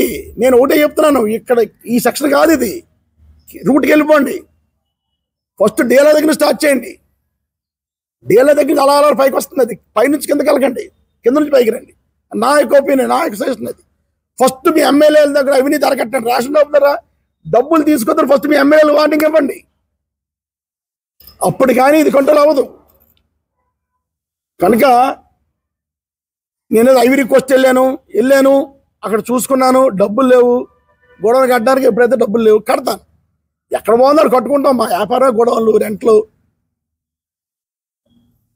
బిజినెస్ ఉంటాను ముందు నుంచి తెలుసు. బీచ్ రోడ్లు ఉన్నాయి, యాన రోడ్లు ఉన్నాయి, కొవ్వూరు రోడ్లు ఉన్నాయి, రామచంద్రపల్లి రోడ్లు ఉన్నాయి. మా గొడవలన్నీ కూడా కొండబాబులు తెలుసు, పబ్లిక్ తిరిగిపోయినా అన్ని అద్దులు వస్తే అద్దులో బతుకుతున్నాం ఈరోజు మేము. కనుక ఏదో అప్పుడు మేము చిన్నవాళ్ళం అన్నాడు. నేను ఎమ్మెల్యే ఉన్నప్పుడే ఆ 2 వీడియోలు చూపించి అన్నాను. నేను ఆ ప్రెస్ మీట్ నేను ఎమ్మెల్యేగా నగ్గిన తర్వాత మేము చిన్నవాళ్ళం అని ఒకటి. నేను అలా ఎప్పుడు తగ్గే మనిషిని కాదు. నేను ఒక రేంజ్లో ఉన్నాడు, ఆ రేంజ్లో ఉంటాను. ఎవరికి భయపడే పని లేదు. నువ్వంటే డైరెక్ట్గా వచ్చా రాజకీయ స్టూడెంట్ రాజకీయాలు వచ్చినాడు, నేను దేనికి భయపడం. కనుక కొండబాబు నువ్వు ఆ వీడియోలు చూపించేసి ఏదో కొండను తవ్వేసి ఇల్లుని పట్టించినట్టు మాట్లాడద్దని ఈ సందర్భంగా తెలియజేసుకున్నాను. అవి రిక్వెస్ట్ వెళ్తాను, ఎక్కడికి వెళ్తానో గొడవలు కట్టుకుంటాను, నా ఇష్టం, నా వ్యాపారం నా ఇష్టం. రేషన్ బియ్యంలో 100% మాకు కానీ మా కుటుంబానికి కానీ సంబంధం లేదు. మేమెవరం కూడా ఎక్స్పోర్ట్ చెయ్యం. నేను ఎక్స్పోర్ట్ అన్నది లేదు. మా తమ్ముడు నేను 1988లో పనిచేసుకున్నాం ఆస్తులు. అప్పటికే మా తమ్ముడు చదువుకుంటున్నాడు. మా నాన్నగారు 1988లో మా ఆస్తులు పనిచేశారు. మా తమ్ముడు చదువుకుంటున్నా ప్రాపర్టీలన్నీ మా నాన్నగారు చూస్తూ, మా తమ్ముడు పెళ్ళైన వర్క్షనే మా తమ్ముడికి హ్యాండ్ ఓవర్ చేశారు. ఆడ వ్యాపారాలు వేరు, నా వ్యాపారాలు వేరు. ఆడు ఎక్స్పోర్ట్ చేస్తాడు, తమ్ముడు రైస్ ఎక్స్పోర్ట్ చేస్తాడు. ఇండియాలో 15వ 16వ మా తమ్ముడు. చాలా మంది బ్రహ్మాండంగా ఎక్స్పోర్ట్ చేసేవాడు ఉన్నారు. ఇప్పుడు మన ఆంధ్రలో నెంబర్ 1 ఎవరు? వైజాగ్ కేసు గారు, ఈయంకుడు శ్రీనివాస్ గారే. ఆంధ్రలో నెంబర్ 1 ఆయన. హైయెస్ట్, నా ఫిగర్లు కూడా కావాలి ఇస్తాను, అది ఉన్నాయి. హైయెస్ట్ ఎక్స్పోర్ట్ చేసింది వైజాగ్ కేసు గారు, ఈయంకుడు గారు. అన్ని పార్టీ వాళ్ళు ఇందులో. కనుక ఒకటి చేసాడంటే అందరు చేసినట్టే లెక్క. ఇక్కడ రైస్ ఆయన ఎక్స్పోర్ట్ చేశాడు, శ్రీనివాస్ గారు రైస్ ఎక్స్పోర్ట్ చేశారు. అలా అని ఆయన మీద అభియోగాలు వేయట్లేదు కదా. కానీ ప్రతి ఓడి మీద వేసేయటం, నింద వేసేయటం, టీవీలో నాటోళ్ళు 1-2 గంటలు డిబేట్ పెట్టేయటం. మీరు ఇది కరెక్ట్గా పెట్టుకోండి. నేను అటువంటి లెక్క చేసే మనిషిని కాదనుకోండి. ఎన్ని పెట్టుకున్నా ఇంకా చూసి ఆనందిస్తుంటాను నేను. కనుక కొండబాబు వరకు అయితే మట్టుకి నువ్వు కరెక్ట్ కాదు. పోర్టుని కాపాడు. ఈరోజు నువ్వు చేసే నీ పార్టీ, నీ ఉమ్మడి పార్టీ చేసే ఆరోపణ వల్ల కాకినాడ పోర్టు దెబ్బతింటుంది. ఈరోజు ఇంటర్నేషనల్గా కాకినాడ నుంచి ఎక్స్పోర్ట్ చేయడానికి భయపడుతున్నారు. వెళ్ళిపోయారు చాలామంది. కాండ్ల, గోపాల్పూర్ అన్ని కూడా వెళ్ళిపోయారు ఇప్పటికే. రేపు జనవరి నుంచి వెళ్ళిపోతున్నారు మిగతా వాళ్ళు కూడా. CNF వాళ్ళు నిన్న కాక మనం తీర్మానం చేసుకున్నారు, రైస్ కాకినాడ నుంచి మేము చెయ్యము అని. ఈరోజు దేశంలో ప్రతి చోట కూడా ధాన్యం పండేస్తుంది. రైస్ అవైలబిలిటీ ఎక్కువైపోయింది. ఈరోజు మీ ప్రభుత్వం చేసే కుట్రలకి కాకినాడ పోర్టు నుంచి రైస్ ఎక్స్పోర్ట్ అవ్వకపోతే తూర్పుగోదావరి జిల్లా నుంచి కింద కృష్ణా జిల్లా వరకు రైస్ ఎవరు కొంటాడు? ప్యాడీ ఎవరు కొంటాడో, ఎవరు ఆడిస్తాడు? ఎక్స్పోర్ట్ చేయడానికి ఎవడు ఉంటాడు? ఇక్కడ లేనప్పుడు ఇక్కడ నుంచి కాండ్లా పట్టుకెళ్ళాలంటే ట్రాన్స్పోర్టేషన్ ఎక్కువైపోతుంది, అక్కడ దొరుకుతుంది. కానీ దయచేసి ఆలోచించండి. పెద్ద పెద్ద లీడర్లు కూడా ఆలోచించి కాకినాడ పోర్ట్ను ఒక భూతంగా చూపించొద్దని, మీరు అరికట్టాలంటే రేషన్ బియ్యాన్ని అరికట్టాలంటే కింద నుంచి రండి. ఎవరైతే ఫస్ట్ బెనిఫిషియరీ దగ్గర నుంచి రైస్ కొంటున్నాడో అక్కడి నుంచి స్టార్ట్ చేయండి, అక్కడ అరికట్టండి. పవర్స్ పోలీసుకి ఇవ్వండి. ఇస్తే రేషన్ బియ్యం ఫస్ట్ అమ్ముడవటం ఆగితే తర్వాత ఇవన్నీ కూడా బ్రహ్మాండం జరుగుతాయి. మీరు ఒక్క రేషన్ బియ్యం పోతాం చూపించడం ఇంటర్నేషనల్గా కాకినాడ పట్టణం చాలా చాలా దారుణ పరిస్థితులు ఉంది ఈరోజు. కొండబాబు తెలుసుకో, చరిత్రహీనుడి కింద ఉండిపోతావు, నువ్వు చరిత్రలో ఉండిపోతావు. నీ వల్ల కాకినాడ పోటీకి ఎలా అయిపోయిందని నీ పేరు రాబోయే తరాలు కూడా చెప్పుకుంటాయి. కనుక అది అవ్వకుండా ఉండడం కోసం వెళ్ళి మాట్లాడు. నీకు ఎప్పుడు ధైర్యం వస్తుందో చెప్పనా? నువ్వు మాట్లాడాలనుకుంటే లంచాలు తీసుకోవడం మానే, ధైర్యం ఆటోమేటిక్గా వస్తుంది. నువ్వు లంచాలు తీసుకున్న రోజు ఏ అధికారిని ప్రశ్నించలేవు, నువ్వు లంచాలు తీసుకున్న రోజు ఏ రాజకీయ నాయకుని ప్రశ్నించలేవు. అందుకనే మనం చేతులు కట్టుకు కూర్చున్నాం. నీ పొజిషన్లో ఉండుంటే సంబంధం నాకు లేదని చెప్పి పోదు నేను అక్కడి నుంచి. నువ్వు డబ్బులు తింటున్నావని పై లెవెల్లో లీడర్ తెలుసు కాబట్టే నీకోసం వచ్చిన వచ్చారు ఇక్కడికి. కనుక దయచేసి నా విన్నపం ఒకటే, ఎక్కడైతే సెన్సిటివ్ ఇష్యూస్ ఉన్నాయో అవన్నీ కూడా ఆయిల్ స్వయానా నీ మేనల్ చేస్తున్నాడు. ఈరోజు 7 లక్షలు తీసుకుంటున్నాం, మీ మేనల్ దగ్గర 7 లక్షలు తీసుకుంటున్నాం. 7 కోట్ల 7 లక్షలు తీసుకుంటున్నాం. అలాగే పోర్ట్లో ఎవరైతే పెట్రోల్ బంకులు పెట్టుకున్నారో అందరి దగ్గర నెలకి ఎంత తీసుకుంటున్నాం. బార్లు ఎవరైతే బార్లు దగ్గర అందరి దగ్గర తీసుకున్నాం. మొన్న వైన్ షాపులు ఎవడైనా వైన్ షాప్ పెట్టుకోండి కప్ప కట్టాలా. అలాగే ఉప్పలంకల శాండ్ ఉంది, కనీసం ప్రమాణ సేకరణ చేయలేదు. నువ్వు శాండ్ మొత్తం తెచ్చేసావు. నువ్వేదో పద్ధతిలాగా ఉండి నన్ను విమర్శించడం కాదు. నీ ఈరోజు ధైర్యంగా అంత గట్టిగా మాడగలుగుతున్నానంటే ఎస్ లెక్కించుకున్నాను. 6 నెలలు అయింది, ఏ విషయంలో కూడా మీరు నిరూపించలేదు. లేని పోలు కేసులు పెడితే చూస్తూ ఊరుకోవడానికి కూడా నేను రెడీగా లేను. రోజులన్నీ ఒకలాగా ఉండవు కొండబాబు గారు. తిక్కలంటే నీకంటే ఎక్కువ తిక్కగాండి నేను. రోజులన్నీ ఒక రకంగా ఉండవు. నువ్వు 6 హామీలు ఇచ్చి వచ్చావు, దొంగ హామీలు 6 ఇచ్చి వచ్చావు. రేపు ప్రజలతో చూస్తున్నారు, తీర్పిస్తారు. మేము ఎలా ఉండేవాళ్ళు, మేమే గెలుస్తామని. ఏమైంది? ప్రజలు తీర్పిచ్చి ఓడించారు. అలాగే నువ్వు మళ్ళీ ఉంటావని అనుకోకు. రోజు ఒక రకంగా ఉండవు. నువ్వు ఒక కేసు పెడితే నేను 100 కేసులు పెట్టించగలను. నీకంటే ఎక్కువ తిక్క ఉన్నావు ఆ విషయం నీకు తెలుసు. కనుక కేసులు పెట్టించేస్తా, ఏం పెట్టేస్తారు కేసులు అలా ఫేస్ చేయాలి నాకు తెలుసు. కనుక చాలా జాగ్రత్తగా ఉంటూ పరిపాలన చేయమని కోరుకుంటూ, పవన్ కళ్యాణ్ గారు నా వినపం ఒకటే, మీరు జిల్లా మంత్రిగా ఉన్నారు, మన కాకినాడ జిల్లాలో మంత్రిగా ఉన్నారు. కాకినాడ పోర్టుకి సంబంధించి దయచేసి ఎక్కువ కాన్సన్ట్రేషన్ చేసి పోర్టుకి చెడ్డ పేరు తీసుకురావద్దని మనస్ఫూర్తిగా కోరుకుంటున్నాను. మొట్టమొదటిగా ఇక్కడ కొండబాబుని అవినీతి ఆపండి సార్. ఆపి కాకినాడ జిల్లా నుంచి మీరు ఎమ్మెల్యేగా నగ్గారు, ఉప ముఖ్యమంత్రి అయ్యారు, మంత్రి అయ్యారు. మన కాకినాడ పోర్టు, కాకినాడ జిల్లాలో ఉండే కాకినాడ పోర్టు బాగుండాలని, బాగుండేలా మీరు ప్రయత్నం చేయాలని, ఎక్స్పోర్టర్లు ఎవరు కూడా ఇక్కడి నుంచి వెళ్ళిపోకుండా కాకినాడ నుంచి వెళ్ళాలని, కాకినాడ నుంచి ఎక్స్పోర్ట్ అవ్వాలని, దీనివల్ల చాలామంది కార్మికులు ఇప్పుడు ఇబ్బంది పడుతున్నారు, చాలామంది ఇబ్బంది పడుతున్నారు. దీనివల్ల చాలామంది కార్మికుల జీవితాలు మీరు బాగు చేయాలని పవన్ కళ్యాణ్ నేను విన్నవించుకుంటూ, కొండబాబు యొక్క అవినీతి ఈరోజు జిల్లా మంత్రి కాబట్టి మీకు చెప్పాల్సి వస్తుంది. మీకు ఇన్ఛార్జ్ మంత్రి నారాయణ గారికి నా విన్నపం ఒకటే, కాకినాడలో ఎప్పుడు లేదు నెంబర్లాట. ఈరోజు నెంబర్లాట 2 చోట్ల జరుగుతుంది. మొన్న ఎవరో టీవీ కూడా ఇంటర్వ్యూ ఇచ్చుంటారు అక్కడ ఆడవాళ్ళందరూ కూడా. నా దగ్గర ఫోటోలతో సహా చూపిస్తారు. నెంబర్లాట ఎవరికండి? మీకైనా మీ సాగర మీకు ఇంటర్వ్యూ ఇచ్చుంటారు ఆడవాళ్ళందరూ కూడా. దారుణం. గంటకి నెంబర్లు వస్తాయంట. ఎప్పుడు లేదు. వాళ్ళు నెలకి 50 లక్షలు, ఒకరు 50 లక్షలు ఇస్తున్నాడు అంటే ఇద్దరు కదా లక్ష రూపాయలకి ఎంతగా బాబు నీకు ఈ జీవితం? ఎందుకు ఈ జీవితం నీకు? దయచేసి పవన్ కళ్యాణ్ గారు కాకినాడలో ఉన్న ఈ సింగిల్ నెంబర్ లాటరీది అరికట్టాలి. కొండబాబు గారు ప్రతి నెల బారుల దగ్గర తీసుకుంటున్నారు డబ్బులు, అవి అరికట్టాలి. రేషన్ డీలర్స్ దగ్గర ప్రతి నెల 5 లక్షలు తీసుకుంటాడు, అది అరికట్టాలి. అదేవిధంగా పోర్ట్లో ఉన్న పెట్రోల్ బంకుల దగ్గర యానం నుంచి వాళ్ళు తెచ్చుకుని అమ్ముకోవడానికి పర్మిషన్ ఇస్తూ నెల డబ్బులు తీసుకున్నాడు, అది అరికట్టాలి. ఇవన్నీ కూడా దయచేసి అవినీతి లేని పరిపాలన అందించాలి, ప్రజలకు ఇబ్బంది లేకుండా చేయాలని ఇన్ఛార్జ్ మంత్రి నారాయణ గారికి, మన జిల్లా మంత్రి గారు పవన్ కళ్యాణ్ గారికి విన్నవించుకుంటున్నాను. చెప్తాను.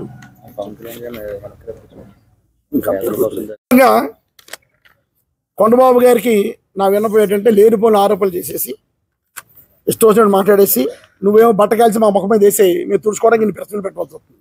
6 నెలలు అయింది ప్రెస్ మీట్ పెట్టాను, రాబోయే రోజులు ఇంకా ప్రెస్ మీట్లు పెడతాను. ప్రజల్లోకి వెళ్తాం. ఈ రోజు ప్రజల చిత్తశుద్ధికి వెళ్ళగలం. మేము ఏదైతే హామీలు ఇచ్చామో అన్ని ప్రజలు చేసాం కాబట్టి ప్రజల్లోకి వెళ్ళగలుగుతున్నాం. జగన్ గారు అందుకే రాగలుగుతున్నాడు. గతంలో 2019లో ఓడిపోయిన తర్వాత చంద్రబాబు నాయుడు గారు 2 సంవత్సరాలు హైదరాబాద్ రాలేదు. జగన్ గారు వీకెండ్స్ శనివారం ఆదివారం బెంగళూరు వెళ్తుంటే 19 సార్లు వెళ్ళాడు, 20 సార్లు వెళ్ళాడు అంట. మిగతా అందరూ ఇక్కడ ఉన్నారు కదా. చంద్రబాబు నాయుడు ఫస్ట్ 2 సంవత్సరాలు లేడయ్యా బాబు ఇక్కడ. అది ఎవరికి గుర్తుండదేమో ఇప్పుడు మీకు. కనుక ప్రజల కోసం ఉన్నాం. ప్రజల్లోకి జగన్ గారు వస్తున్నారు. ఈరోజు నీ అవినీతి నేను చేసే నేనేదో నా గురించి చెప్తానంటావు. నీ గురించి పవన్ కళ్యాణ్ గారు చెప్తాను, లెటర్ కూడా రాస్తాను పవన్ కళ్యాణ్ గారు. ఇప్పుడు మళ్ళీ ఇంకోటి ఉంది. చంద్రశేఖర్ రెడ్డి ఎప్పుడైతే నేను విమర్శించాడో పవన్ కళ్యాణ్ పక్కన పెట్టుకుంటారు నిన్ను. ఎందుకంటే అక్కడ నిన్ను విమర్శించడం ఆయనకి నచ్చదు. కనుక రేపు మళ్ళీ ఎంత అవినీతి పడవనే నేను పక్కన కూర్చోబెట్టుకుంటారు. కానీ పక్కన కూర్చోబెట్టి కూడా నీకు సిగ్గుంటాలి. పవన్ కళ్యాణ్ గారు నేను కూర్చోబెట్టుకుంటారు లేదు, ఆయన చూసుకుంటాడు. కనుక జగన్ గారు ఈరోజు ప్రజల్లో వస్తాడంటే చిత్తశుద్ధితో ఉన్నాం, పనిచేసాం, పథకాలన్నీ ఇచ్చాం, మాట ప్రకారం నిలబడ్డాం, అందుకని ప్రజల్లోకి వస్తున్నారు. నేను కూడా త్వరలోనే తిరుగుతాను. అమ్మ అందినయా, నీకు 10,000, నీకు 10,000, నీకు 20,000, నీకు అందినయా, అమ్మోడు అందిందా? అలాగే కొండబాబు గారికి ఇంకొక విన్నపం. 6 నెలలు అయింది మీరు వచ్చి. ఏది మన జాతి కోసం రావాల్సిన మత్స్యకార భరోసా ఏది? ఏం చేసావు నువ్వు? అడిగావా చంద్రబాబు నాయుడు గారిని వెళ్ళి? స్టేట్ మొత్తానికి మత్స్యకార భరోసా ఎక్కువ వచ్చే నియోజకవర్గం కాకినాడ, తర్వాత ముమ్మడివరం. ఏంటి మన కాకినాడ మత్స్యకారుల కోసం ఏం చేసావు? మత్స్యకార భరోసా 20,000 రూపాయలంతా ఇప్పిస్తానన్నారు కదా మేనిఫెస్టోలో. ఏది ఆ డబ్బు? ఓఎన్జీసీ ఏది? ఓఎన్జీసీ నష్టపరిహారం తెస్తానని ధర్నా చేసి మేమందరం కూడా ఒక కమిటీ ఫామ్ చేయించి, నేను గీత గారు మన కన్నబాబు మేమందరం కూడా పోరాటం చేసి ఒక కమిటీ ఫామ్ చేసి, మేము ఆ కమిటీ ఫామ్ అయిన వెంటనే ఎలక్షన్ కూడా రావడం లాగింది. మేము చేయించాం కదా, నువ్వు అదన చెయ్యి. ఓఎన్జీసీ వాళ్ళు నష్టపోతున్న మత్స్యకారులకి తెప్పించు నష్టపరిహారాన్ని. ఏం చేసావు? జాతి కోసం చేయలేదు, ఊరు కోసం చేయలేదు. నువ్వు మట్టుకి నీ కొడుకుని నీ పెద్ద ఎంకిని పెట్టుకుని, అంటే ఒక ఫ్యామిలీని పక్కన వేయలేదు, అన్నయ్య గారి కొడుకుని పక్కన వేయడు. ఇప్పుడు నీ కొడుకుని ఈ ఎంకటి గారిని పెట్టుకుని కలెక్షన్ బేరాలి. ఈ కలెక్షన్ కూడా ఆపుతాం. ఇవన్నీ కూడా పవన్ కళ్యాణ్ దృష్టికి లెటర్ రూపాయన పంపుతాను. ఇక తర్వాత పవన్ కళ్యాణ్ డిసైడ్ చేసుకుంటాను ఏం చేయాలి, నిన్న అవినీతిని ఏం చేయాలి. అవినీతి లేని పరిపాలన అందిస్తాను అన్నారు కాబట్టి నేను ఇక్కడ లోకల్ నాయకులు మీలాంటి వాళ్ళు ఇటువంటి కార్యక్రమం చేయకూడదు కాబట్టి లెటర్ రాసి ఆ లెటర్ను కూడా బహిరంగ నేను మీడియాకు కూడా విడుదల చేయడం జరుగుతుంది. సార్ ఇది పూర్తిగా ఇప్పుడు మా తమ్ముడికి రాజకీయానికి సంబంధం లేదు. ఇది పూర్తిగా కక్షాదింపుతో చేస్తున్న చర్య. First plant Veerabhadra exports plant మూసారు. 1,500 మంది పనిచేస్తారన్నారు. 1,500 మంది పనిచేస్తారు. పొల్యూషన్ వాళ్ళు నోటీస్ ఇస్తే నేను రెక్టిఫై చేయండి అన్న, రెక్టిఫై చేస్తున్నారు, ఇబ్బంది లేదు. ఇంకో ప్లాంట్ పత్తిపాడులో ఉంది, అక్కడ 2,000 మంది పనిచేస్తారు. అది పెద్ద ప్లాంట్, 2,000 మంది పనిచేస్తారు.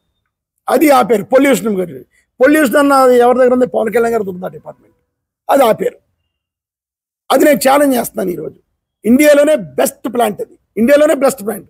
40 ఎకరాలు కట్టారు. అది పొల్యూషన్ పేరు ఆపేరు. అట్టే ఆపేరులంటే దానికి తగ్గ సొల్యూషన్ ఉంటాయి కదా. ప్రతి ఒక్కటి ఇలాగ ఆపేసుకుని పోతే అన్నీ ఆపేస్తారు. రేపు నా ప్రభుత్వం వచ్చిందని మేము ఆపేసాం అనుకోండి, అది ఇబ్బందే కదా. కనుక సొల్యూషన్ దానికి తమ్ముడు అతను చూసుకుంటాడు, ఇబ్బంది లేదు. కానీ మా తమ్ముడికి రాజకీయానికి సంబంధం లేదు. అతను డిఫరెంట్. ఏ రోజు నా రాజకీయాల్లో మీరు అందరూ ఉన్నారు కదా, ఎలక్షన్ టైంలో తమ్ముడుగా నా పనిచేస్తాడు. తర్వాత ఎప్పుడన్నా రాజకీయాల్లో దూరాడా? డే టు డే యాక్టివిటీలు ఉన్నాడా? మా తమ్ముడు పూర్తిగా వ్యాపారస్తులు, అతను వ్యాపారాలు చేసుకుంటాడు. ఈరోజు అతను వ్యాపారంలో పైన దెబ్బతిని ట్రై చేస్తున్నారు. ఏం పర్లేదు. ఏ నష్టం ఉందో ఆ నష్టం అంతా కూడా మేము రికవరీ చేయగలం, ఇబ్బంది ఏం కాదు. కానీ కాలం నిర్ణయిస్తుంది అంటారు కాబట్టి కాలం నిర్ణయిస్తుంది. ఈరోజు ఒక లెంపగా కొడితే రేపు మనం 2 లెంపగా కొడతాం అన్నమాట. అది గుర్తించుకోవాలి. అది సామెత ఉండిపోతుంది. అలాగే ఏది సార్? ఏది అంటే ఏ విషయంలో?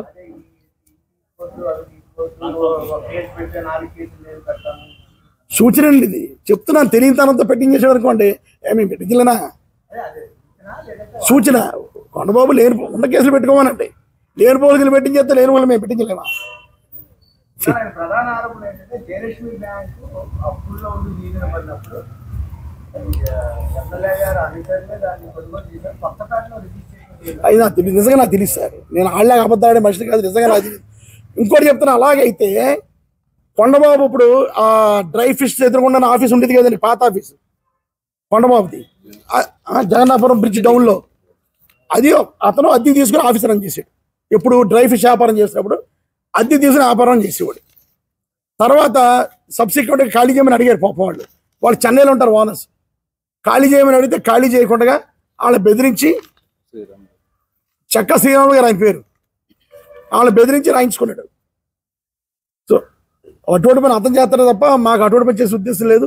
ఎవరైతే జయలక్ష్మి బ్యాంకులో ఎవరు రాయించుకున్నారో నిజంగా నా దృష్టి లేదు, నాకు తెలియదు కూడా. అటువంటి అడుగుతానండి. ఇప్పుడు నా దగ్గర ఉన్న ప్రతి ఒక్కటి ఏదైనా చేస్తే అది నా మీద ఆరోపణ చేస్తే ఎలాగా?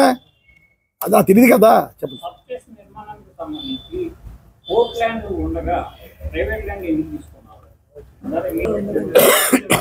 పోర్టల్ లీజ్కి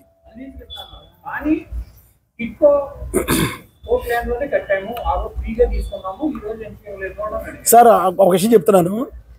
టిట్కోలేని అతను తీసుకోలేదు సార్, అతను తీసుకోలే. టిట్కోలో రాజీవ్ గృహ కట్టాలని నేను పల్లారాజు గారికి వెళ్ళి ప్రపోజల్ పెట్టాం అక్కడ.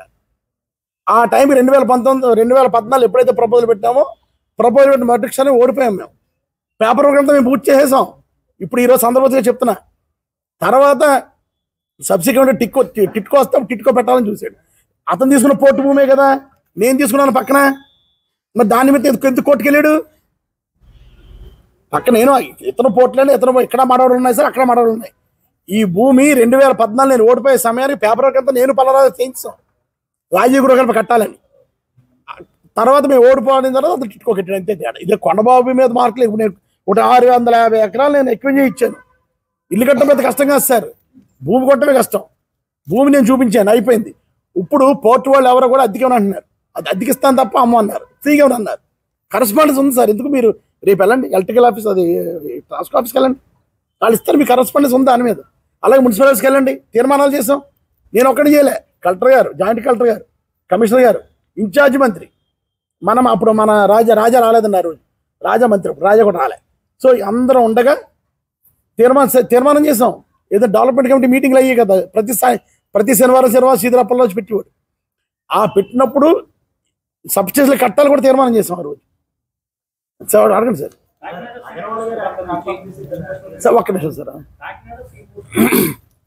సార్ ఆ పర్టికులర్ నిజంగా నాకు తెలియదు, నేను దూరం సార్. వినోద్ అగ్రవాల్ అన్నవాడు నాకు చిన్ననాటి స్నేహితుడు. వాడు ఎక్కడి నుంచో ఒరిస్సా కూడా కాదు సార్, నాగపూర్ నుంచి వచ్చాడు. ఫస్ట్లో ఆ వ్యాపారం కొబ్బరికాయల వ్యాపారం, కొబ్బరికాయల వ్యాపారం. తర్వాత చాలా వ్యాపారం చేశాడు. మిర్చని గిచ్చని మసాలాలు ఉంటాయి కదా సార్, అన్ని చేశాడు. రైస్ వ్యాపారం ఒక 20 years రైస్ వ్యాపారం చేస్తున్నాడు. ఫ్రెండ్ అయినంత మాత్రాన వినోద్ దగ్గర బూచికని చూపించడం కరెక్ట్ కాదు సార్. అటువంటి వెళ్ళిపోతే కాకినాడ పోటీ వెళ్ళిపోతున్నారు వాళ్ళు. నేను ఇండికేషన్ ఇస్తున్నాను. ఈరోజు వెళ్ళిపోతే కాకినాడలో నష్టపోయింది కాకినాడ ప్రజలే. ఈరోజు 4 కోట్లు పంచుకున్న హెచ్ఎంఎస్, అంటే పోటు బాగుంది కాబట్టి 4 కోట్లు పంచుకున్నారు వాళ్ళు. 4 కోట్లు పంచుకున్న హెచ్ఎంఎస్ సంస్థ రేపు ఎంత పంచుకుంటారో చూస్తాను. కొండబాబు వచ్చిన తర్వాత కదండి ఎంత నష్టపోయారో చూద్దాం. లారీ వాళ్ళు ఎంత బాధపడతారేనండి. ఇటువంటి వాళ్ళు అగ్రవాల్ టీవీలో చూపించేస్తే మీకు బాగుంది, మీకు మరి సరదాగా టీవీలో చూపించేస్తే కాకినాడ ప్రజలు నష్టపోతున్నారు. కొండబాబు ఎలక్షన్ ముందు తిరిగి వాడు ఏదో కాకినాడ సేఫ్ కాకినాడ ఏదో పెట్టాడు, స్లోగన్ ఏదో పెట్టాడు కదా సార్. కాకినాడకి మన కాకినాడ కాపాడుకుందాం పెట్టాడు. ఇప్పుడు నిజంగానే కాపాడుకోవాలి కొండబాబు మనం.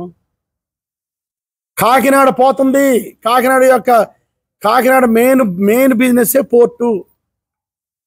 పోర్ట్లో ఎక్స్పోర్ట్. ఈ రోజు ఉన్నటువంటి పోర్ట్లో హైయెస్ట్ ఎక్స్పోర్ట్ రైసే, మిగతా కార్గో లేవు. దానివల్ల నష్టపోతున్నాం. ఈరోజు C&F వాళ్ళు ఇందా చెప్పలే సబ్జెక్ట్ సార్. C&F వాళ్ళు రైస్ మేము చెయ్యం, రైస్ మేము హ్యాండిల్ చేయమని ఆల్రెడీ తీర్మానం చేసుకుని లెటర్ రిలీజ్ చేశారు నిన్న మొన్న వాళ్ళు. నాకున్న ఇన్ఫర్మేషన్ 2-3 రోజులు ఎక్స్పోర్టర్లు కూడా రైస్ కాకినాడ చేయకూడదని డిసైడ్ అవుతున్నారు. ఇలా డిసైడ్ అయితే ఎలాగా? కాకినాడలో ఇంతమంది ఆధారపడ్డారే, ఇంతమంది కార్మికులు, ఇన్ని సంస్థలు ఉన్నాయే, వాళ్ళు వెళ్ళిపోతారు. వాళ్ళు వ్యాపారస్తులు ఇక్కడ ఇంకో చోట చేసుకుంటారు. మన నేను కానీ, కొండబాబు కానీ, పవన్ కళ్యాణ్ కానీ, ఆదరణ మార్గం ఏం చేయలేరు. వాళ్ళు వేరే చోటకి వ్యాపారం చేసుకుంటారు. జెన్యున్ వ్యాపారం చేయడం ఎవరు కావాలి? కానీ నష్టపోతుంది మన కాకినాడ పోర్టు. నేను ఇది కాపాడమనే నా బాధ అంతా. నేను ఎమ్మెల్యే గెలిచిన 6 నెలల నుంచి సార్ రికార్డ్స్ తీసుకోండి, మొత్తం ఇండియాలో ఎక్స్పోర్ట్ అంతా కూడా కాకినాడ తీసుకొచ్చాను. కాకినాడ లోడ్ పెరిగిపోతుందంటే దాని తగ్గ ఏర్పాట్లు చేశాను. ఈ రోజు మొత్తం పోతుంది, కాకినాడ పోద్ది కూడా. మనం డైవర్ట్ చేయడం మన ఎవరైనా చిన్నపిల్లలు పెట్టింది చెప్పడం కదా. అంత పెద్ద వ్యాపారస్తులు ఒకరికి 1000 కోట్లు లోన్ ఉన్నవాళ్ళు, 1000 కోట్లు పెట్టుబడి ఉన్నవాళ్ళు, పెద్ద పెద్ద కంపెనీలు సార్. ఇప్పుడు సత్యం బాలాజీ ఢిల్లీ కంపెనీ నాకు పరిచయం కదా, ఓలా సింగపూర్ కంపెనీ, అందరూ మాట్లాడారా, పెద్ద పెద్ద కంపెనీలు అన్నాడు. అది సార్ ఎవరు పాదయాత్ర సార్? జగన్ గారు తిరుగుతారు సార్. వారానికి 2 నుంచి 3 రోజులు ప్రతి పార్లమెంట్కి వచ్చి అక్కడ ఉన్న లీడర్లని, కార్యకర్తలని కలిసి తిరుగుతారు. ప్రభుత్వం మీద కూడా పోరాడతారు సార్. సార్ నేను పంపలేదు సార్. అదేంటంటే ప్రజల గురించి చేస్తే పర్లే, కొండబాబు యొక్క బెనిఫిట్ కోసం బైపాస్ అంటున్నాడు. 3వ బ్రిడ్జ్ చేసి ఆయన భూముల నుంచి రోడ్డు అంటున్నాడు. ఆ బైపాస్ నేను వ్యతిరేకిస్తాను. అది బైపాస్ వేరే తక్కువ రేట్లు అయిపోతుంది సార్.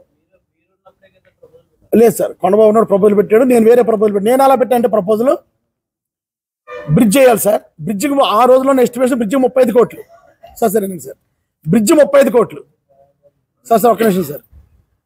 కొండబాబు పెట్టిన ప్రపోజల్ 140 కోట్లు. ఏదండి? 3వ బ్రిడ్జ్ చేసి 3వ రూట్ బైపాస్ కోసం దగ్గర 155 కోట్లు ఎస్టిమేషన్ సార్. అందులో 35 కోట్లు బ్రిడ్జికి మాత్రమే, మిగతా కూడా ల్యాండ్ ఎక్విజిషనే. ఆ ల్యాండ్ ఎక్విజిషన్లో ఎక్కువ పార్టీ అయిందే. నేనేమంటానంటే ల్యాండ్ ఎక్విజిషన్ అంతకొచ్చేందుకు 35 కోట్ల రూపాయలు బ్రిడ్జ్ ఎలాగవుతుంది? ఈ బ్రిడ్జ్ని కొంచెం ముందుకు మార్చారనుకోండి సార్. కొండబాబు పాతిల్లు ఉంది, ఆ ఇంటి కానీ డైరెక్ట్గా ఒక కిల్లు కూడా ఎక్విజిషన్ చేసే పనిలే. ప్రభుత్వ భూమి ఉంది, ఆ ప్రభుత్వ భూమిని డైరెక్ట్ వెళ్ళిపోవచ్చు. ఎక్విజిషన్ కోసం రూపాయి అవ్వదు.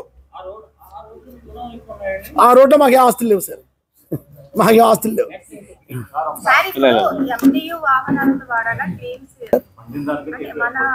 సార్ ఒకటి సార్, మరి వాళ్ళు తెలిసి మాట్లాడుతుంది. తీసుకుని 6 నెలలు అయింది కాబట్టి మా నాయకుడు మనోహర్ అన్నకు కూడా, మనోహర్ అంటే గౌరవం. ఈ రోజు కూడా నన్ను ఎన్ని మాట్లాడినా అన్నట్టే నాకు గౌరవంగా ఉంటాను. మేమంతా కలిసి పెట్టినోళ్ళం కాబట్టి. సో మనోహర్ అన్నకి చాలా తెలివైన వాడు, బాగా చదువుకున్నాడు. మరి డీటెయిల్స్ ఎంత తెప్పించుకుంటా నాకు తెలియట్లేదు. నాకున్న మనోహర్ గారితో నాకున్న పరిచయానికి అతను అబద్ధాలు ఆడు, లేనిపోని మాటలు, కొండబాబు లాగా గట లేనిపోని ఆరోపణలు చేయడు. నాకున్న పరిచయం, మరి ఈ మధ్య మారిపోతా నాకు తెలియదు, కానీ నాకున్న పరిచయం లేనిపోని ఆరోపణలు అయితే చేయడు. పండిన దానికన్నా ఎక్కువ ఇస్తారా అంటున్నారు చూసారా సార్. మన ఆంధ్ర నుంచి వెళ్ళే రైస్ నాకున్న లెక్కల్లో, నాకున్న అవగాహనలో 20 to 25% మొత్తం రైస్ అంతా వస్తుంది. తెలంగాణ, బీహార్, ఛత్తీస్గఢ్, మధ్యప్రదేశ్ వస్తుంది రైస్. ఒకప్పుడు శ్రీకాకుళం, విజయనగరం ఇక్కడ నుంచి రైస్ మేము పంపేవాళ్ళు అండి. మా నాన్నగారు గట్రా మేము అంతా వ్యాపారం చేసిన టైంలో. ఈరోజు శ్రీకాకుళం నుంచి ప్యాడీ మనం తెచ్చుకుంటున్నాం, అక్కడ పనిచేస్తున్నాయి. కనుక రోజులు మారినాయి. ఈరోజు ఆంధ్ర నుంచి వెళ్ళేది నా పర్సనల్ ఒపీనియన్ ప్రకారం, నేనైతే ఫిగర్ తీసుకుని అది కావాలంటే రేపు ఇచ్చగలను. ఆంధ్ర నుంచి 20-25%. మీరు మీడియాలో అందరూ దయచేసి ఉన్నారు కాబట్టి రేపు ఒక్కరోజు పోర్ట్ రైల్వే స్టేషన్కి వెళ్ళండి. రోజుకి ఎన్ని రేఖలు వస్తున్నాయి? బీహారు, ఛత్తీస్గఢ్, మధ్యప్రదేశ్ నుంచి ఎన్ని రేఖలు వస్తున్నాయి రోజుకి? సంవత్సరానికి కాదు, రోజుకి ఎన్ని వస్తున్నాయి అడగండి సార్, అది డీటెయిల్స్ ఇచ్చేస్తారు మీకు. రైల్వేది మీరు నేను ఫ్యాబ్రికేట్ చేయలేం కదా. సో కనుక ఎక్కువ రైస్ ఎక్కడ వస్తుందో వాళ్ళు చెప్తారు. నా ఉద్దేశంలో 70 to 75% of the rice Telangana, Madhya Pradesh, Bihar, Chhattisgarh నుంచి వస్తుందని, ఒరిస్సా నుంచి కూడా వస్తుందని. సో అటుపక్క నుంచి ఎక్కువ వస్తుంది. ఇవన్నీ రైల్వే ద్వారా వస్తున్నాయి, రికార్డులు తీసుకోండి సార్.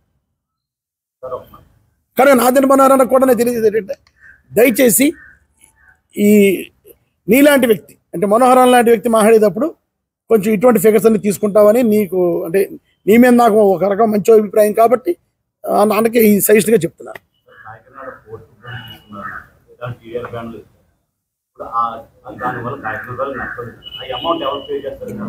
ఎవరు సార్ టీడీఆర్ బాండ్లు అమౌంట్ వెళ్తుంది సార్? అసలు ఎవరికి నష్టం కాదు, అదే కదా అంటున్నాను. ప్రభుత్వానికి ఎంత నష్టం ఉంటుంది సార్?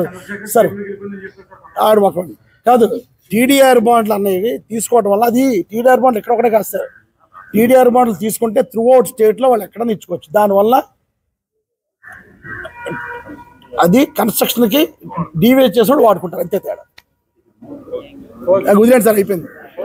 ఓకే.